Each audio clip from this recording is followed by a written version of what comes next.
Don't forget, you can reach the latest episode of Potomac Watch anytime. Just ask your smart speaker, play the Opinion Potomac Watch podcast. From the opinion pages of the Wall Street Journal, this is Potomac Watch. Welcome back. Notably, though, America's trading partners seem like they are not going to be caught unprepared by a President Trump the second time and a new set of tariffs. There's an article in Politico a couple days ago quoting two European diplomats. One says, "We will hit back fast and we will hit back hard." Another says, "Brussels has a list that is ready and they're pretty confident that they can win this trade war."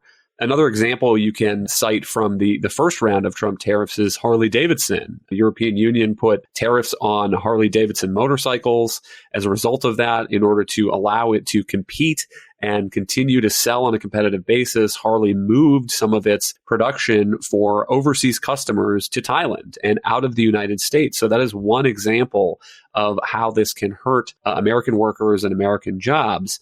But Alicia, how do you size up this tariff threat, particularly in the grand scheme of all the other things that these two candidates are proposing? Donald Trump proposing to lower taxes, Kamala Harris proposing to raise taxes, President Trump wanting to supersize the deregulation that he did in a second term.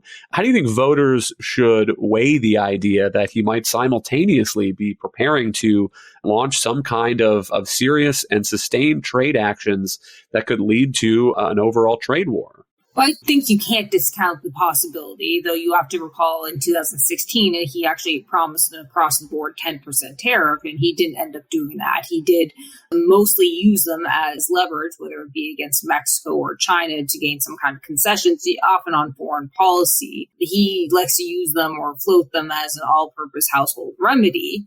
And I think that is very literally how you should see his promises, that he will try to use them as leverage, and whether that be actually also to obtain concessions from U.S. businesses to try to relocate plants in the U.S. I think the bigger risk isn't what the left says, which is inflation. In fact, tariffs really result more in an increase in relative price levels, not overall price levels, assuming that the money supply doesn't change. But really capital misallocations and market distortions that really reduce growth. And that's what you saw during President Trump's first term in 2017 and even to 2018. Economic growth was pretty strong, in part due to his deregulation and tax reform.